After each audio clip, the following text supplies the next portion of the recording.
Argentina মিশরের match নিয়ে বেশ বিতর্ক হচ্ছে। ম্যাচের প্রথমেই দেখুন, আর্জেন্টিনা গোল একটা খাওয়ার পরে একটা পেনাল্টি পেয়ে যায়। তাগলিয়াফিকোকে ফাউল করে পেনাল্টিতে মেসিটা পেনাল্টি নিলেও গোলকিপার সুন্দর দক্ষতায়, অসাধারণ দক্ষতায় পেনাল্টিটা ঠেকিয়ে দেয়।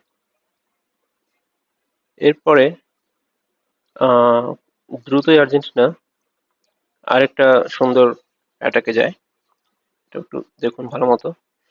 এটা একদম কাছ থেকে কিন্তু গোলকিপার খুব অসাধারণ দক্ষতায় এবং আত্মবিশ্বাসের সাথে গোলটা ফিরিয়ে দিচ্ছে আবার, যে থেকে আর্জেন্টিনা পরে আর গোল পায়নি এই আক্রমণ থেকে।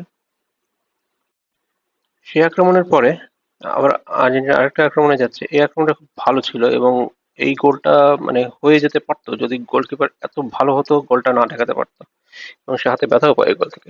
দ্বিতীয়ার্ধে খেলার মোড়টা একটু ঘুরে যায়। দ্বিতীয়ার্ধের ৭৮ মিনিটের দিকেই আহ রোমেরোর হেডটা গোলকিপারের হাতে লেগেই জালের ভেতর ঢুকে যায়।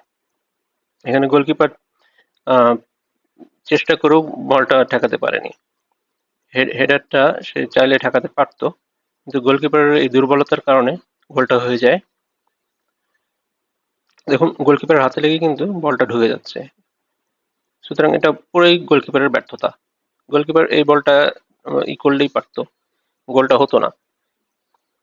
সুতরাং এই গোলের জন্য গোলকিপারের দায় অনেকাংশে বেশি। এরপরে আরেকটা দুর্দান্ত আক্রমণে যায় আর্জেন্টিনা, যেখানে মেসি বলটা তৈরি করে দেয় এবং জোরালো একটা শটে গোলটা ঢুকে যায়। তার কিন্তু এটাও গোলকিপারের হাতে লেগেই বলটা কিন্তু জালে ঢোকে। এখানে গোলকিপারের পুরোপুরি দায়টা গোলকিপারের।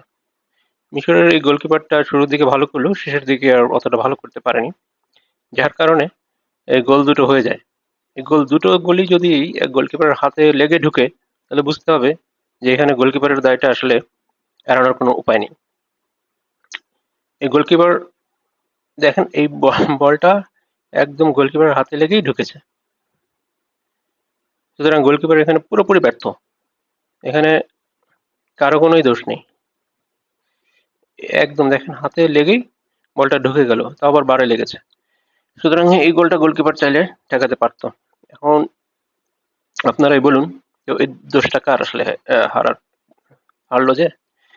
এরপরে দেখুন, এই গোলটাও দেখুন, গোলকিপার আপনারা একটু খেয়াল করলে বুঝতে পারবেন, মূর্তির মতো দাঁড়িয়ে আছে। গোলকিপার গেল ব্যাক করছে, এরপরে লাউতারো মার্তিনেজ বলটা ক্রস করলো, দুর্দান্ত হেডে গোল, বলটা জালে জড়িয়ে দিল। কিন্তু গোলকিপার দাঁড়িয়ে আছে মূর্তির মতো, তার কোনো নরমচরণ নাই। সুতরাং এই গোলেও গোলকিপারের দায়টা অনেকাংশে এড়ানোর কোনো উপায় নেই। এই তিনটা গোল যদি এত সহজে আর্জেন্টিনা দিতে না পারতো, আর্জেন্টিনার জেতার কোনো উপায় ছিল না এই ম্যাচ।